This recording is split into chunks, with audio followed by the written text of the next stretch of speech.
Olá! Segundo dados recentes, cerca de 400 bilhões de bits de informação chegam até nós a cada segundo, através de celulares, computadores e das mídias em geral. Nós estamos sabendo filtrar essa carga tão gigantesca de informações que chega até nós? E diante da perspectiva da nossa encarnação como um todo, o quanto corremos de risco de nos deixar desviar no dia a dia do nosso real propósito de vida? Vamos falar sobre isso e muito mais no programa de hoje. Bem-vindos ao Portal de Luz. E para começarmos, vamos elevar os nossos pensamentos ouvindo a prece na voz de Chico Xavier.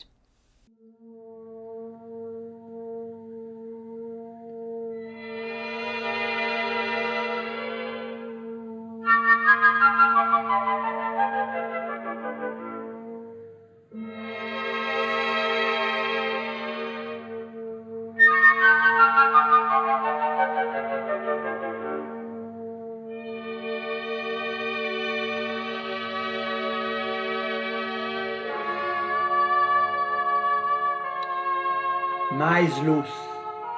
Em verdade, grande é a noite em que se debate a alma do mundo. Nos mais variados ângulos da marcha, vemos a névoa da incompreensão, suplicando a graça da luz. Não condenes nem reclames, faze alguma claridade e segue adiante. A semente de agora será colheita depois. A centelha hesitante de hoje surgirá por facho resplandecente amanhã. Grande é o nevoeiro da ignorância que muitas vezes ainda envolve a terra. Atende ao cérebro, mas não te esqueças do coração. A sabedoria é o caminho, o amor é a luz. O palácio às escuras poderá povoar-se de monstros. O campo singelo aos clarões da manhã é um templo aberto à beleza solar.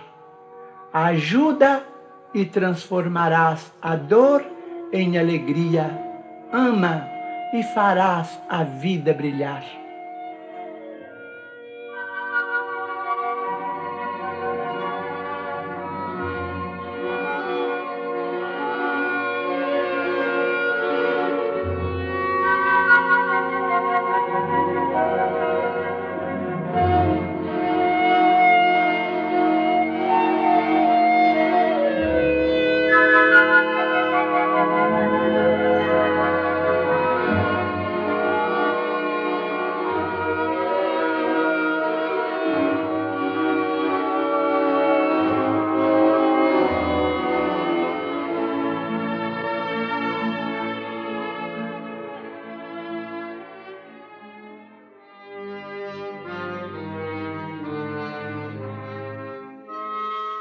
Quanta aflição desaparecerá no nascedouro se souberes sorrir em silêncio. Quanta amargura esquecida se desculpares o fel. Rogas a paz do Senhor, mas o Senhor igualmente espera por teu concurso na paz dos outros.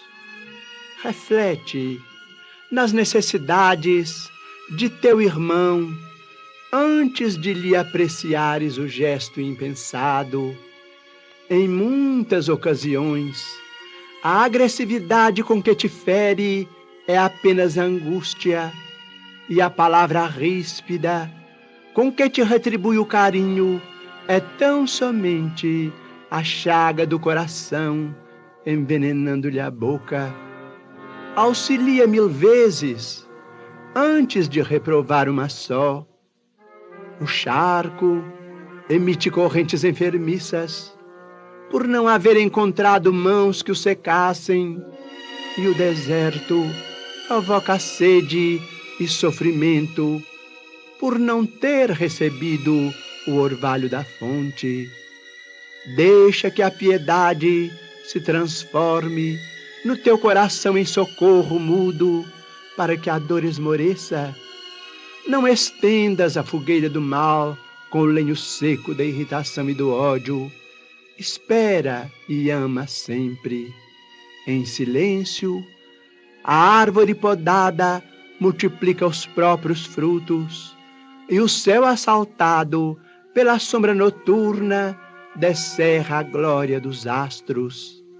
Lembra-te do Cristo, o amigo silencioso, sem reivindicações e sem ruído, escreveu os poemas imortais do perdão e do amor, da esperança e da alegria no coração da terra. Busquemos nele o nosso exemplo na luta diária e tolerando e ajudando hoje na estreita existência humana, recolheremos amanhã as bênçãos da luz silenciosa que nos descerrará os caminhos da vida eterna.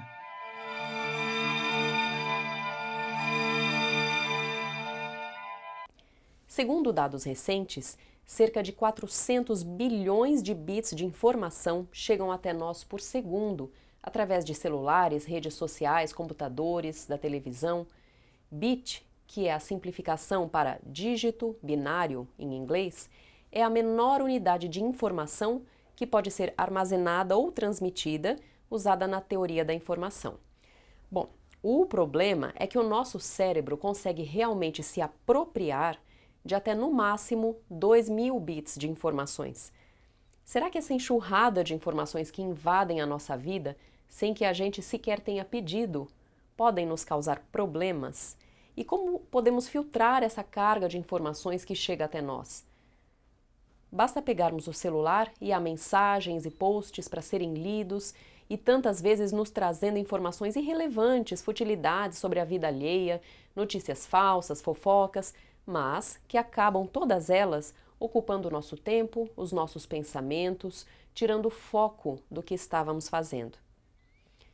Chico Xavier disse, certa vez numa entrevista para Hebe Camargo, em 1985, que para vencermos a fofoca, tínhamos que resolver um problema de imunização espiritual, que só seria resolvida através da nossa palavra totalmente centrada no bem.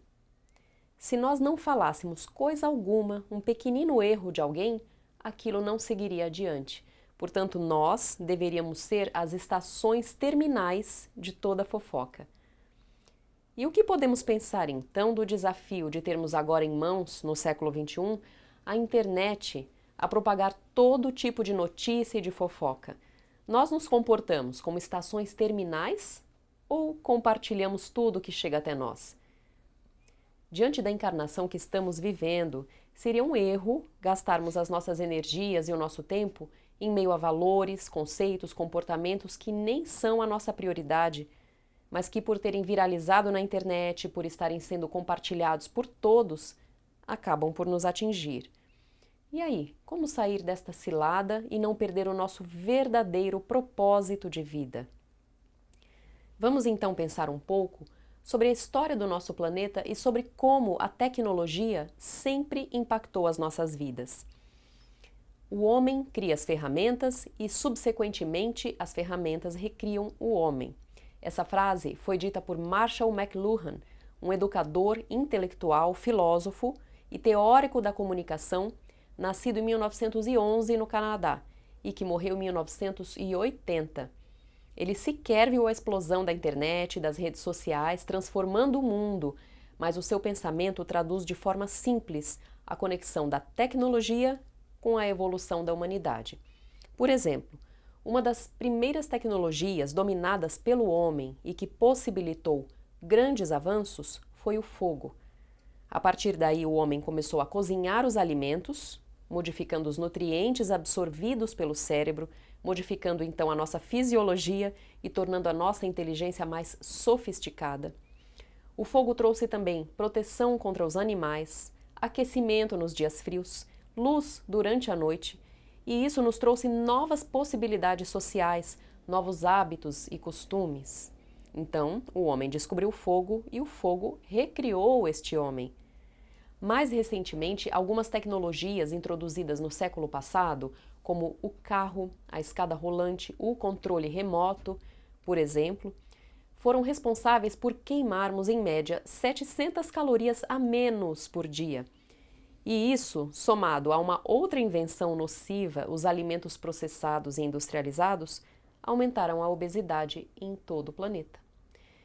Desde a década de 90, temos testemunhado uma aceleração tecnológica de forma que se, no século XX, entre o nascimento e a morte das pessoas, haviam poucas mudanças tecnológicas, hoje as tecnologias chegam a mudar várias vezes por ano. E assim, o ambiente tecnológico torna-se cada vez mais complexo, transformando os nossos hábitos sociais de forma muito rápida e mudando até o nosso cérebro. Pesquisas recentes mostram como as tecnologias digitais têm afetado o nosso cérebro. Um dos impactos mais importantes é o do multitasking, querer fazer várias coisas ao mesmo tempo.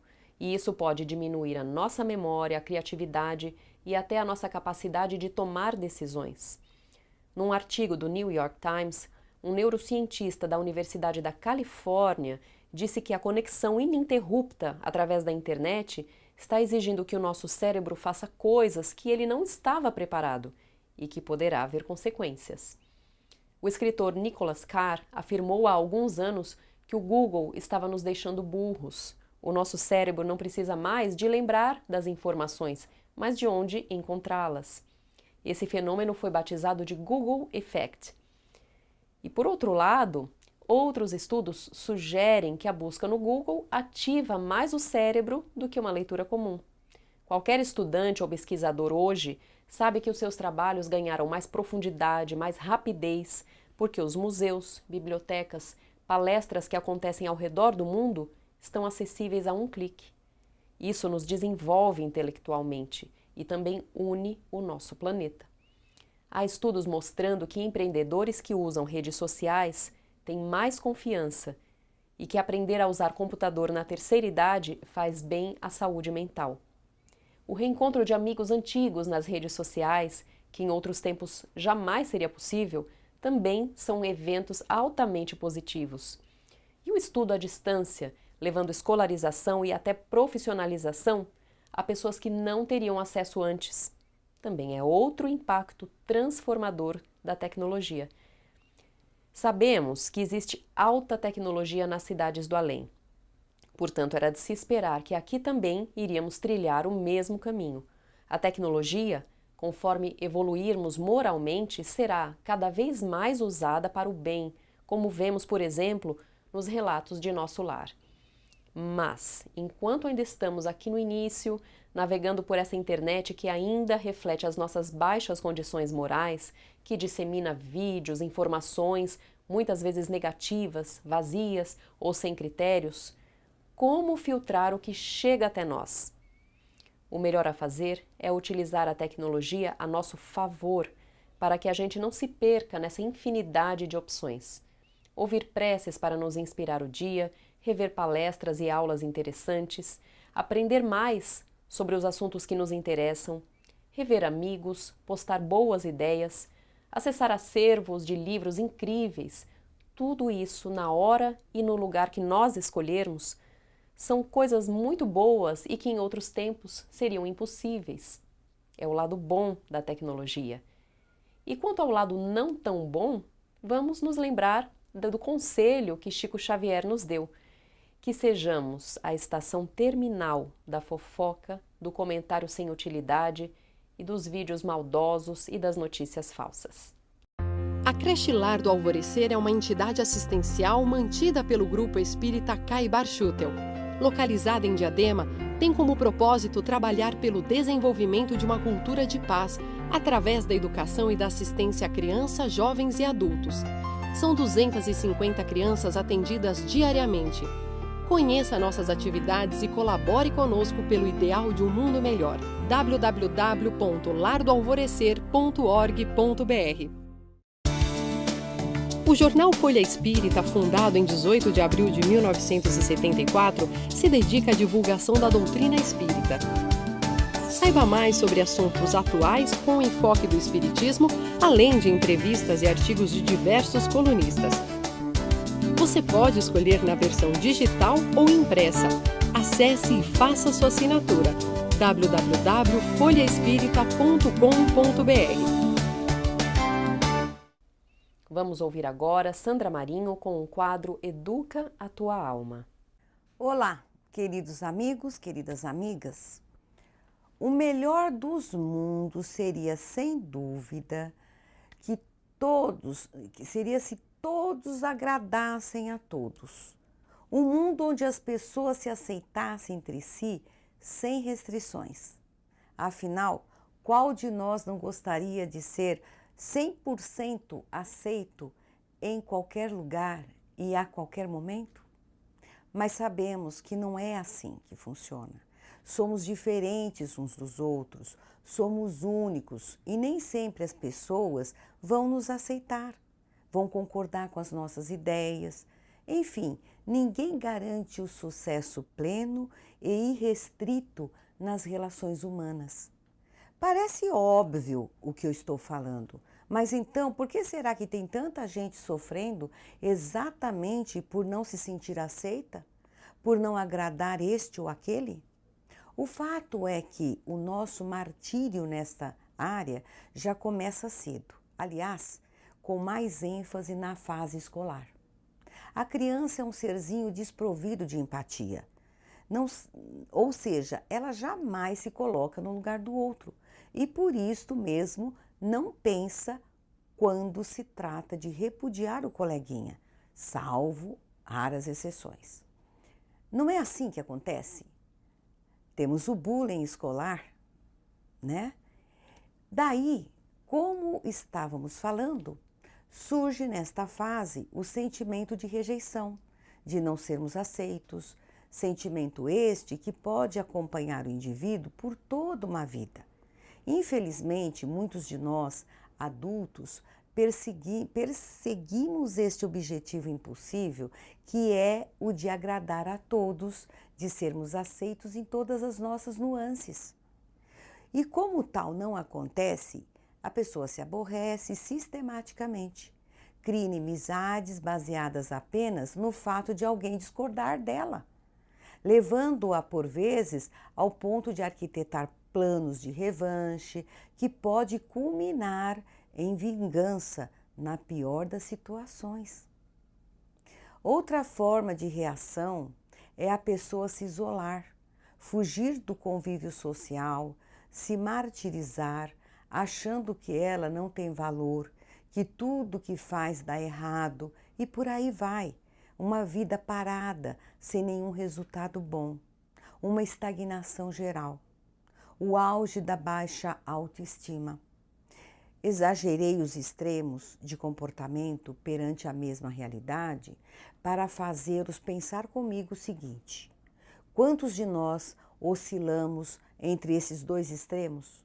Quantos de nós, em certos momentos da vida, ficamos indignados porque as pessoas não entenderam a nossa posição em relação a uma situação?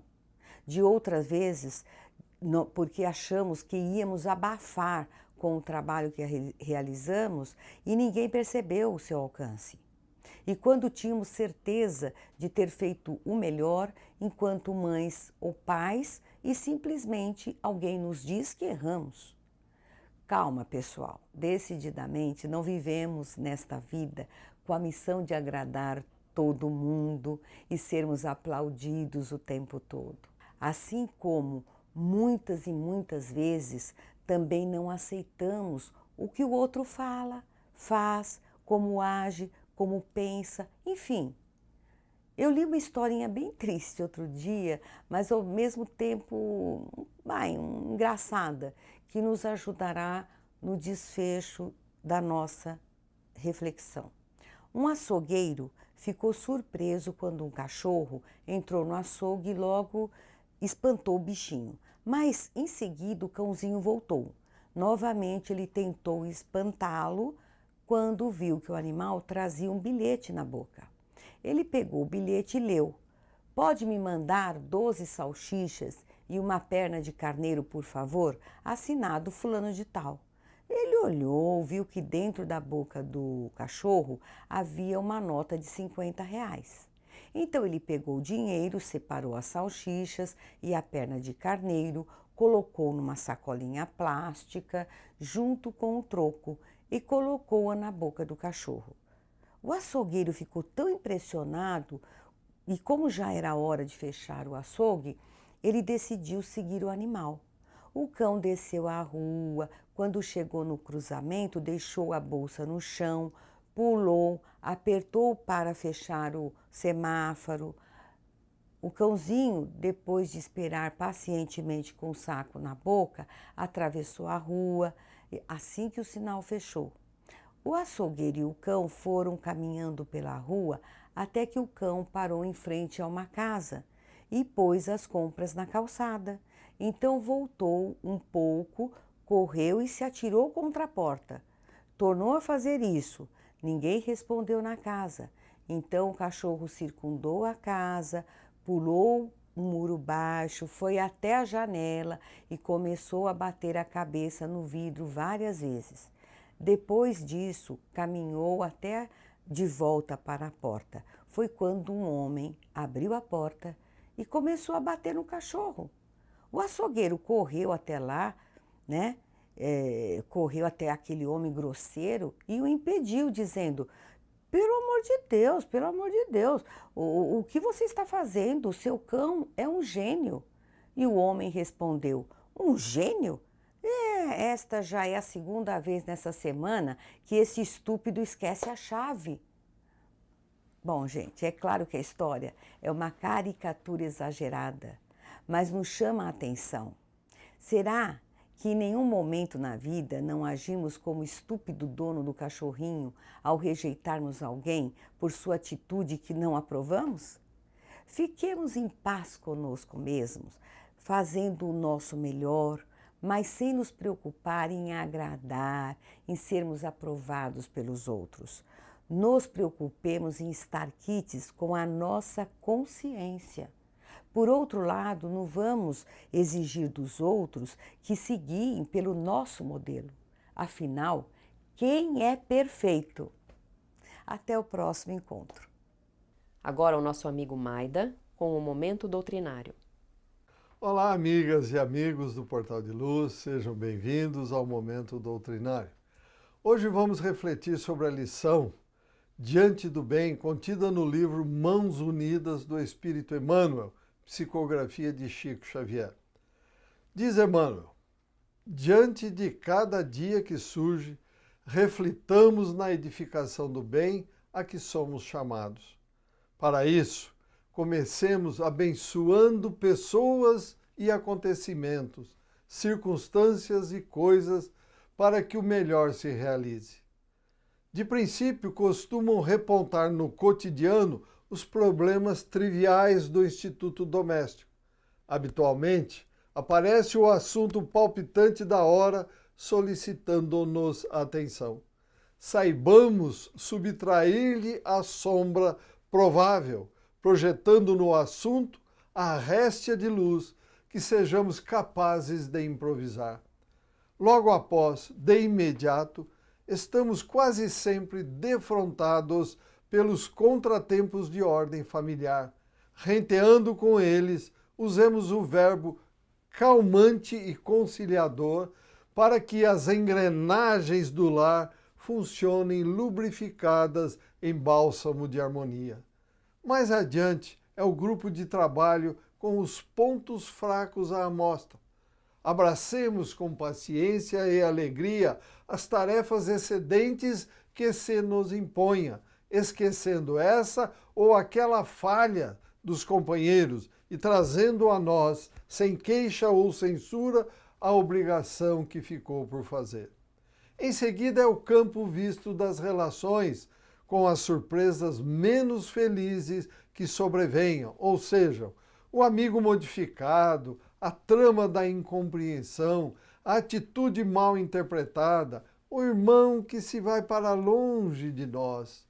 a cada ocorrência menos agradável, procuremos responder com os nossos mais altos recursos de entendimento, justificando o amigo que se transforma, desfazendo sem mágoa o emaranhado das trevas, removendo equívocos em pauta e apoiando o colega que se afasta, oferecendo-lhe a íntima certeza com referência à continuidade de nossa estima.